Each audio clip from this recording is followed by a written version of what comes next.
Waverly Hills opened in 1926 as a tuberculosis hospital. At the turn of the 20th century, Louisville was the epicenter of a nationwide TB outbreak, with the highest death rate in the country, which made Waverly Hills less like a hospital and more like the end of the line.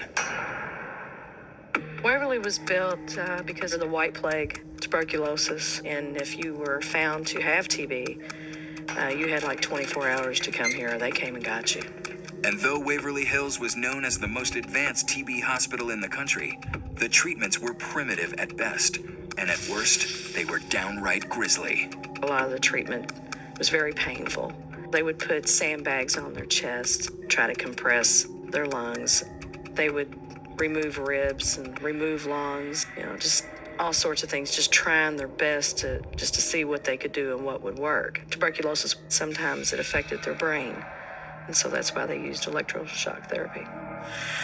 Gruesome surgeries, electric shock. If the TB didn't kill them, the treatment often did, and they were dying here in shocking numbers.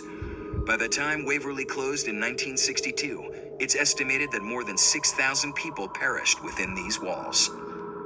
In 2001, Tina Mattingly bought the building, restored it, and opened it to thrill seekers. Did you hear that? Yeah, but I thought it was somebody else. And they're getting way more thrills and chills than they ever expected. Did something just pull my hair? Something just pulled my hair. Just kind of tugged on it a little. No, it's not right. I don't care who you are, that's just not right. Every now and then you might see a room light up. You ever been outside and you see a TV that's on in somebody's house? It kind of flickers and changes colors. That's what it looks like. If it's the undead you're looking for, the obvious place to start is the morgue.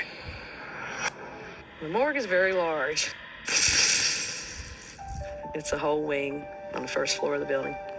It had holding rooms, for the bodies that were going out. It had coolers. It had an autopsy room. That was the last hallway that the bodies went down.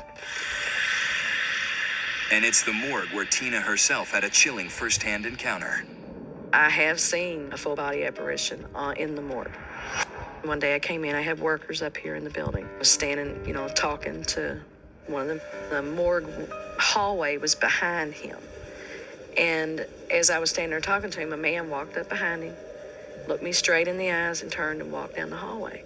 Real quick, I said, "Who was that? Did you bring somebody to work with you here today?" He goes, "Well, no." I said, "Well, somebody's in here."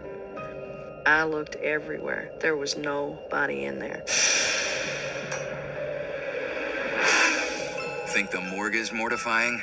You'd have to be crazy to step foot on the legendary 5th floor, the old ward for the mentally disturbed. Room 502 is probably the room that most people hear about.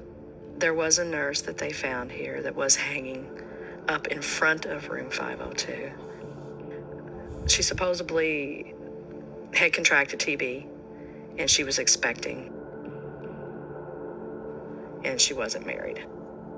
Plus being sick and no cure. So I guess she just didn't see any other way out. But without a doubt, the most terrifying part of Waverly Hills has got to be the big dark tunnel with a very disturbing name. Because they don't call it the body chute for nothing.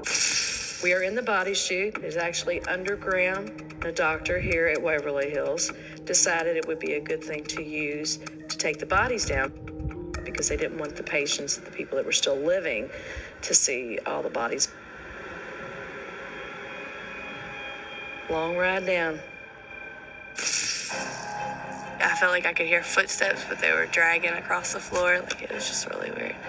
I saw images and I heard things that were just, I never in my life thought I would ever go through that. That's Waverly Hills, the hospital where the patients become poltergeists.